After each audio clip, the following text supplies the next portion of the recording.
Fine, then just do it already. Ethan's voice boomed from the kitchen into the living room, where I sat going through last week's expenses. Do what? I fired back, not looking up. You should transfer the money to her account. You know she's struggling. You gave her almost everything, didn't you? I closed my laptop, exhaling sharply. I don't think that's necessary, he said, his tone ice cold. He walked into the room, hand running through his messy hair. You're really cold-hearted, you know that? I flicked my eyes to him, challenging him silently. He didn't respond, just shook his head and walked away, leaving the tension in the air. The past few years of our marriage had been smooth. Ethan managed a bustling local cafe. I worked as a software developer. Our routines were mundane but comforting, until yesterday. It all started when our doorbell buzzed while we were having dinner. Ethan went to answer it, and I heard a woman's voice, shaky but familiar. Moments later, Ethan walked into the dining room, his sister Lindsay trailing behind. Rachel, this is Lindsay, Ethan said softly, barely able to look me in the eye. She needs a place to stay for a while. Lindsay, whom I had only heard about in passing, stood there looking much older than her 35 years. Her eyes darted around, never settling on anything for too long. She held onto a large duffel bag, knuckles white from the grip. I forced a smile. Of course, Lindsay, make yourself comfortable. Hours later, Ethan and Lindsay were talking in the kitchen while I sat stiffly on the couch, pretending to watch a show. Their voices were hushed, but I could catch bits and pieces. Something about financial distress, emotional burnout. None of it felt right. So, how long do you think she's staying? I asked Ethan as we got ready for bed. Not sure, he responded, his voice tired. Just until she gets back on her feet. I nodded, turning off the bedside lamp. Something gnawed at me, a sense of unease I couldn't shake off. The next morning, our usual routine was disrupted. Lindsay was already in the kitchen, making herself at home. Good morning, Rachel, she greeted with an unsettlingly cheerful tone. Morning, Lindsay, I replied, putting on a neutral mask. I grabbed my coffee and headed to my office, giving Ethan a quick peck on the cheek. See you tonight. Work was my solace. The lines of code calmed my racing thoughts, but Lindsay's sudden appearance crept in now and then. Every time I tried to focus, the image of her standing limply at our doorstep popped into my mind. When I returned home, I found Ethan and Lindsay laughing over some old stories. They didn't notice me come in. The scent of dinner wafted through the air, but I felt no appetite. Anything I need to know about your sister's return? I asked Ethan later that night. He sighed heavily. Lindsay's been through a lot, job losses, a rough divorce. She just needs time. But why now? I pressed. Why not reach out sooner? Rachel, please, he almost pleaded. Just give her a chance. I closed my eyes, biting my lip. There was more to Lindsay's story, more than Ethan wanted to admit. I decided to keep a close eye on her. For now, I would play the supportive wife, but I knew I'd need to dig deeper. Lindsay was a storm brewing, and I could sense that she would disrupt the calm we had built. Over the next few days, my discomfort about Lindsay's presence only grew. Ethan's sister settled in like she had never left. I observed, my senses tuned to each interaction, every little change in the atmosphere of our home. Tensions were already simmering beneath the surface. One morning, I found Lindsay lounging on the sofa, remote in hand, feet propped up on the coffee table. Rachel, could you pass me some water? She asked, not even glancing away from the TV. I bit back a sharp retort, grabbed a glass of water, and handed it to her. Here, I said, my voice clipped. Thanks, she replied absent-mindedly. Ethan wasn't aware of these small moments. Whenever he was around, Lindsay transformed into the picture of humility, polite, and grateful. But when we were alone, a different side of her emerged. One evening, after dinner, Ethan had to rush back to the cafe to handle a staffing issue. Lindsay and I were left alone. I cleaned up, and she sat at the table flipping through a magazine. So, Rachel, have you thought about letting me borrow your car, just for a couple of days till I get things sorted? Lindsay asked, her tone casual but laced with expectation. I don't think that's a good idea, I replied, keeping my voice steady. We need it for work. Right, she said, smirking slightly. Ethan mentioned your job. A software developer, huh? Sounds demanding. It is, I said, sensing some form of judgment in her words. Must be nice, she added, not looking up. Having a stable job and all. I work hard for it, I countered, wiping the table a little too forcefully. I'm sure you do, she returned, her voice dripping with something I couldn't quite place. Just don't be too harsh on Ethan. He's always been a bit naive, you know. My hands froze, but I didn't rise to the bait. I finished my task in silence, leaving her still seated at the table. That night, as Ethan and I climbed into bed, I could feel the invisible weight of an impending storm. Another argument flared between Ethan and me a few days later. Lindsay needs our support, he insisted, his patience wearing thin. It's not about support, I argued back. It's about boundaries. She's becoming a burden. She's my sister, Rachel. We can't just throw her out because she's inconvenient, he stated firmly. In the days that followed, Lindsay's behavior only became more problematic. She stayed up late, making noise that kept us awake. I'd find the kitchen a mess after she cooked. She seemed to have little regard for the home we had so carefully maintained. Ethan, you have to talk to her, I said one night, frustration boiling over. I will, I promise, he said, tiredly rubbing his temples. But I knew he wouldn't. His blind spot for his sister was too large. One particularly exhausting evening, after catching Lindsay rummaging through my belongings in our bedroom, I had to force myself to stay calm. What are you doing? I demanded. Just looking for some socks, she replied innocently, though her eyes told a different story. We have a guest room for a reason, Lindsay. Please respect our space, I said, my voice hard. Lindsay didn't respond, just gave me a small smile that didn't reach her eyes and walked out. As I lay in bed that night, Ethan asleep beside me, I knew I needed to take action. Lindsay was becoming more than just a nuisance. She was a threat to the peace and stability of our home, and I wasn't going to let her tear everything apart. It was just a matter of how much more I could take before reaching my breaking point. The tension in the house was as sharp as a knife edge. Ethan was drifting away, drawn into Lindsay's world of manipulation. It was subtle at first, small remarks and suggestions, but over time it became clear Lindsay had a plan. One Saturday morning, Ethan sat down next to me with a sigh. Rachel, Lindsay thinks she's overstaying her welcome, he began cautiously. Does she? I replied, folding my arms. She suggested that maybe we could help her get back on her feet by giving her some financial help, he said, looking uneasy. No, Ethan. She's been here for weeks, and all she's done is create chaos, I replied sharply. She needs to show some initiative and find a job. Later, I overheard Lindsay talking to Ethan in the kitchen. Ethan, I feel like a burden, but Rachel? She's being so cold, she said softly, sniffling as if she was on the verge of tears. She's just stressed, Linz, Ethan replied, trying to console her. I don't think she wants me here. I'll leave if that's what you both want, she said, sounding pitiful. Ethan hesitated. No, we'll figure something out. Rachel just needs time. That evening, I found Lindsay rifling through our living room drawers. What are you looking for, Lindsay? I asked pointedly. I was just trying to find a pen, she responded, a hint of defiance in her eyes. Next time, ask, I said. She shrugged, the smirk playing on her lips, ever so slight, but I caught it. Dinner was a silent affair until Lindsay decided to stir the pot further. You know, Ethan, I overheard some people at the cafe talking. They said Rachel spends a lot of time with her male colleagues after work, she said casually, setting her fork down and giving me a sideways glance. I felt the accusation like a slap. Excuse me? I snapped. Oh, did I misunderstand? My mistake, she said, feigning innocence. Ethan looked troubled, his eyes darting between Lindsay and me. Rachel, is there something I should know? He asked, his voice low. Seriously, Ethan, you're going to believe this nonsense? I replied, my frustration hitting its peak. Lindsay's smirk returned. I'm sorry. I must have misheard, she added, pouring fuel on the fire. After dinner, I cornered Ethan. You know she's trying to turn you against me, right? I said, my voice trembling with anger. She's just stressed, Rachel. She didn't mean it, he said, rubbing his forehead. Open your eyes, Ethan. She's manipulating you. I shouted it without caring if Lindsay could hear. The argument spiraled with me accusing and Ethan defending. Lindsay's presence in our home became the tipping point for constant stress and bickering between us. One evening, I returned home to find Lindsay sprawled on the couch, chatting on her phone. Yeah, they're out of town this weekend, she said, her eyes meeting mine before quickly looking away. Who are you talking to?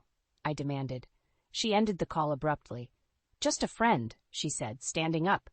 Just a friend? Or are you making plans behind our backs? I shot back. Calm down, Rachel. It's nothing, she replied, but there was a knowing glint in her eyes. That night, as I tried to sleep beside an oblivious Ethan, I knew I was reaching my limit. Her subtle digs, the way she wrapped Ethan around her finger, it all pushed me closer to the edge. The house had turned into a battleground, and I was out of patience. Time was running out, and something had to change. I couldn't sit back and let Lindsay poison our lives any longer. It was time to take control before she destroyed everything we had built. The breaking point came faster than I expected. I came home to find Lindsay seated at the dining table, Ethan nowhere in sight. She looked up with a sly smile. "Rachel, you're home early," she said, her voice tinged with mock surprise. Before I could respond, she added, "I was hoping we could talk." I dropped my bag, feeling the tension coil in my stomach. "What's there to talk about, Lindsay?" She leaned back, folding her arms. "I need money," she said bluntly. "A lot of it. I have debts that won't go away on their own." I stared at her, disbelief and rage mingling. "How much are you talking about?" 10,000 should do, she replied, her tone casual. "I promise I'll pay you back once I'm on my feet." "No way," I said, shaking my head. "That's out of the question." Lindsay's face hardened. "Ethan will do it if you won't," she said, eyes narrowing. "And what makes you think he'll go behind my back?" I challenged. She shrugged. "You'd be surprised what a brother would do for his sister." At that moment, Ethan walked in, holding groceries. He looked between us, sensing the hostility. "What's going on?" "Lindsay wants $10,000, I said, not taking my eyes off her. Ethan's face went pale. "That's a lot of money, Linz." "I need it, Ethan. Desperately," Lindsay pleaded, turning her gaze on him with those manipulative eyes. "Would you really leave me stranded?" "Ethan, we can't. This has to stop," I said firmly. "We'll figure something out, Lindsay," he told her, avoiding my gaze. I felt a wave of fury. "Are you seriously considering this?" Lindsay turned to me, her voice dripping with venom. "You don't control him, Rachel." I grabbed my coat. "We'll talk about this later, Ethan. I need some air."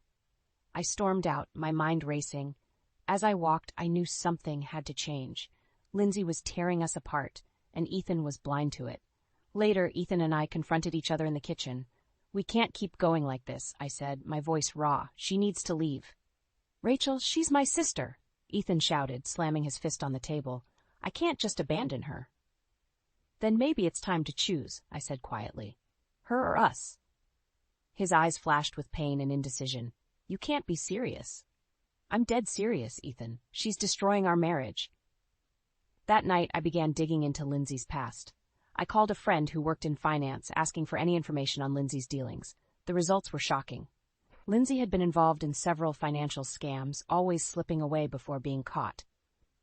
Armed with this evidence, I knew I had to confront Ethan. As we sat down the following evening, I laid out what I'd found. "I don't believe it," he said, shaking his head. "Lindsay wouldn't do this." "There's more," I pressed. "She's been manipulating you for years. Look at the pattern." Ethan looked at the papers, his face crumbling. "This can't be true." "It is," I said gently. "You need to see her for who she really is." Torn between his loyalty to his sister and the undeniable evidence before him, Ethan looked lost. "What do we do?" "We need to confront her," I said. "She can't stay here."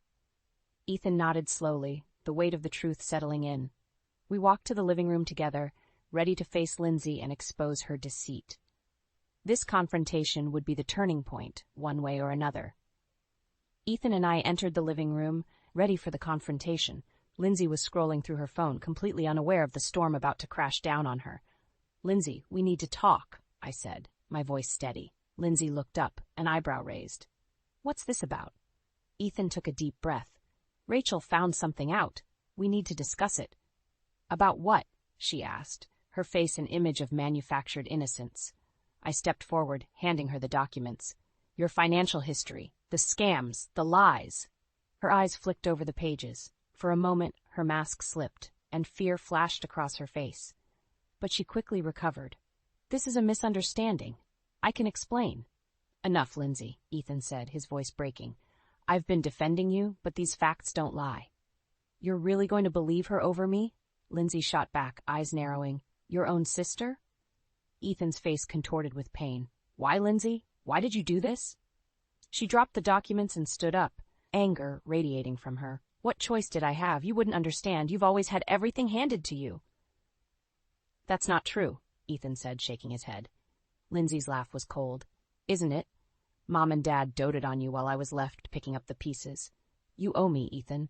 You owe me for all those years. No, Ethan said, with a newfound strength. I owe you nothing for your deceit. I stepped in. It's time for you to leave, Lindsay. You've overstayed your welcome and soured our home. You think you're so perfect, Lindsay spat, turning her fury on me. This isn't over. I held her gaze. Yes, it is. Pack your bags and leave. Ethan stood beside me, his resolve now hardened. She's right. It's time to go. Lindsay looked between us, realizing she had lost. She grabbed her bag, stuffing her belongings inside. You'll regret this, both of you, she said, her voice full of venom. We'll survive, Ethan replied, his voice steady. As she walked out the door, Lindsay turned one last time, her eyes flashing with hatred. I'll be back, she promised. Just go, I said, shutting the door behind her. The house felt lighter immediately, but the damage lingered in the air. Ethan slumped onto the couch, burying his face in his hands. How did it go so wrong? I sat beside him, placing a hand on his back. We'll get through this, I said softly. We'll rebuild. He looked up, eyes filled with remorse. I should have seen it. I'm so sorry, Rachel. We both missed the signs, I acknowledged, but now we move forward. The next days were difficult. We had to confront the fallout of Lindsay's stay and the rift it had caused. Ethan and I avoided deep conversations, focusing on mundane tasks and routines. One morning, as we sat in silence over breakfast, Ethan spoke up. I think we need help. Counseling, maybe. I looked at him, recognizing the sincerity in his eyes.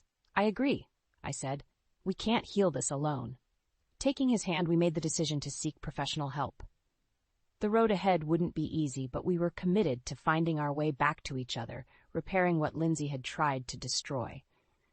The therapist's office was a neutral haven, beige walls and soft lighting, creating a calming atmosphere. Dr. Sandra Green, our therapist, was a middle-aged woman with kind eyes and a steady demeanor. Ethan and I sat on the couch, feet almost touching, but not quite. So what brings you both here today? Dr. Green asked, looking between us. Ethan took a deep breath. We need help. My sister Lindsay has caused a lot of turmoil in our marriage. We need to find a way to heal. Dr. Green nodded. Tell me about Lindsay and what happened. I shared the events of the past few weeks, from Lindsay's arrival to the discovery of her deceit.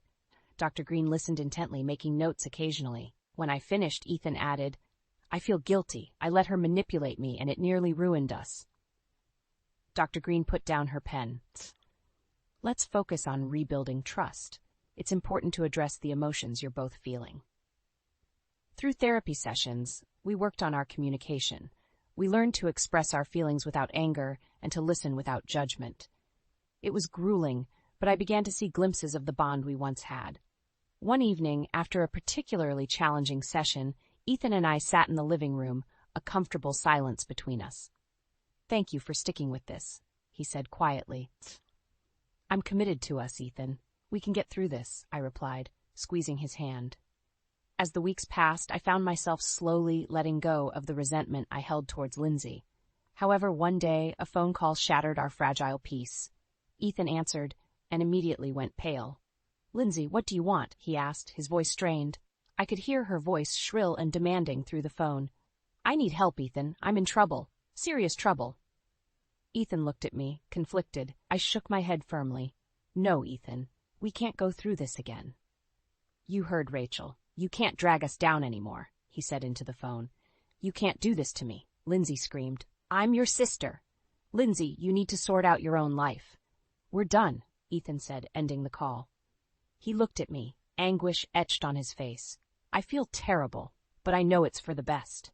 You did the right thing, I said, embracing him. She needs to learn to stand on her own. Days turned into weeks, and slowly our lives returned to a semblance of normal. Then, one evening, we received another call, this time from Ethan's old friend, Mark.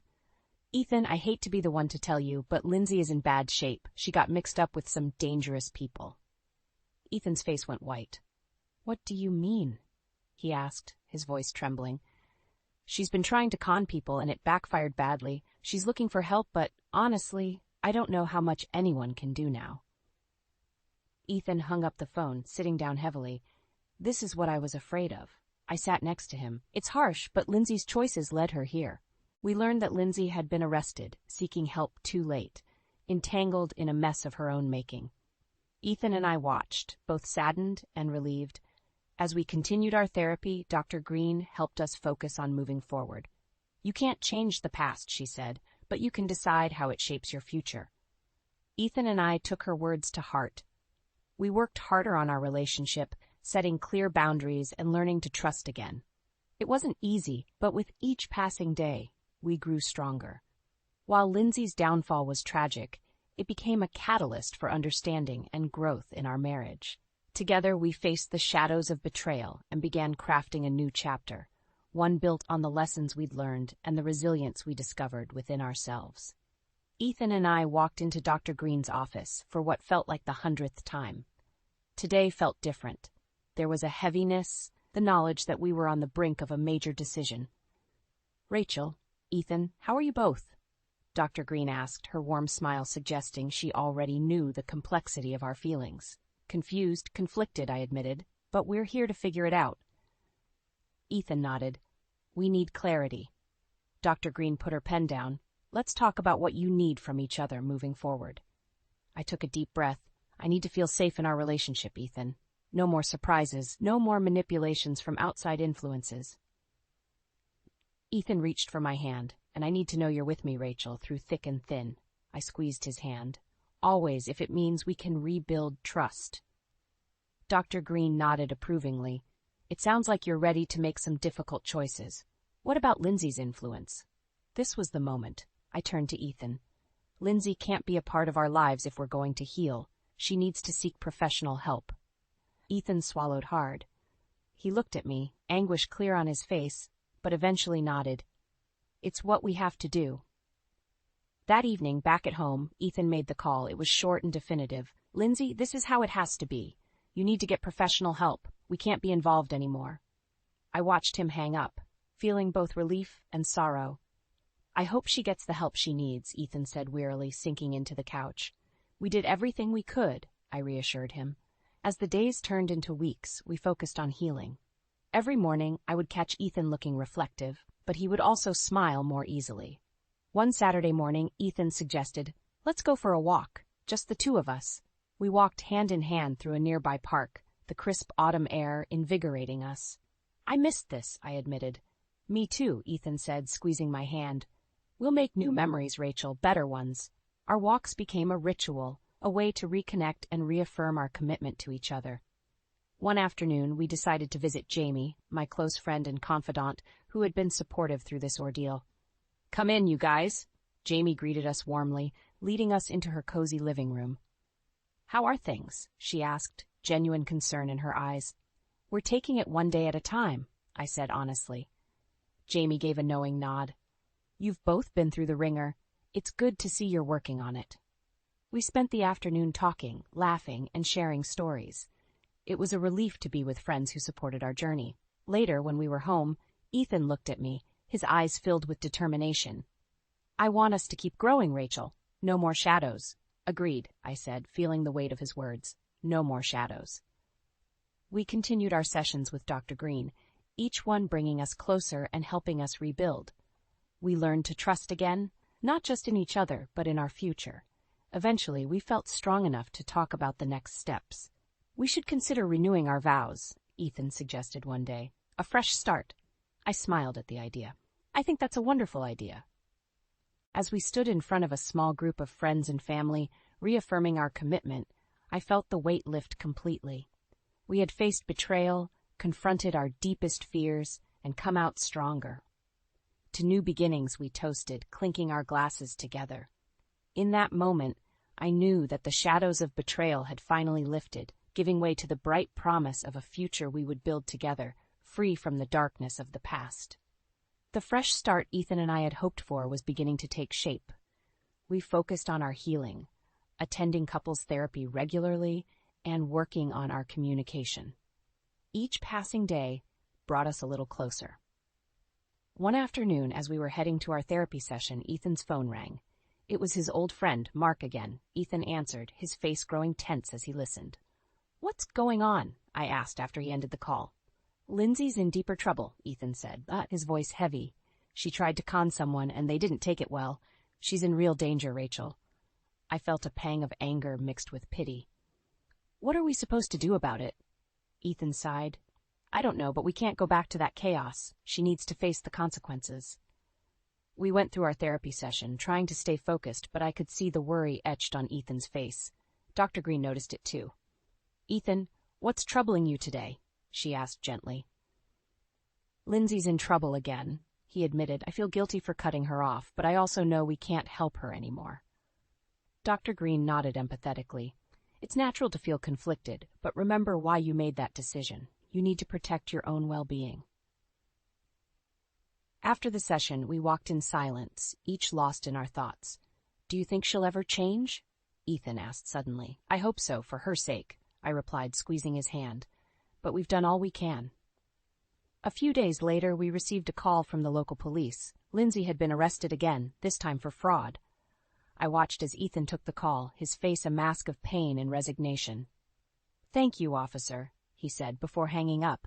"Lindsay's being held on serious charges." I reached out, holding his hand. "We have to let her face the music, Ethan."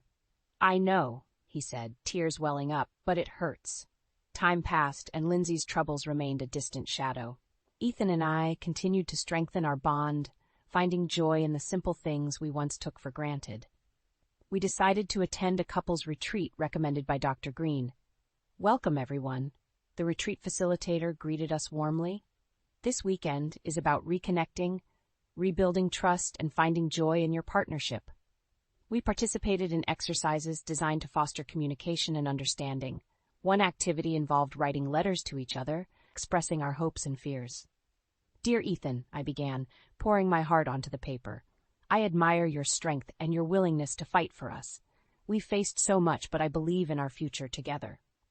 When we exchanged letters, I saw tears in Ethan's eyes. "Rachel, your words mean everything to me," he said, his voice thick with emotion. "Your letter is beautiful, Ethan," I replied, my own tears falling. By the end of the retreat, we felt more connected than ever. We stood on a hill overlooking a serene lake, holding hands as the sun set. "This feels like a new beginning," Ethan said softly. "It does," I agreed. "We've come so far." Back home, the weeks turned into months, our relationship growing stronger. We began planning future projects together, talking about travel, hobbies, and even starting a family someday. One evening, as we sat on the porch watching the stars, Ethan turned to me. "I never thought we'd make it through all of this," he admitted. "But we did," I said, smiling, "and we're stronger for it." We received one final piece of news about Lindsay. She had finally checked herself into a rehabilitation program, facing the reality of her actions. "Maybe this is the turning point she needs," Ethan said hopefully. "Let's hope so," I replied, grateful for the closure. With each day, we moved forward, creating a future built on resilience and love. Together, we had weathered the storm, emerging stronger and ready for whatever lay ahead. As we looked toward the horizon, we knew that the shadows of betrayal had finally faded, leaving only the bright promise of new beginnings.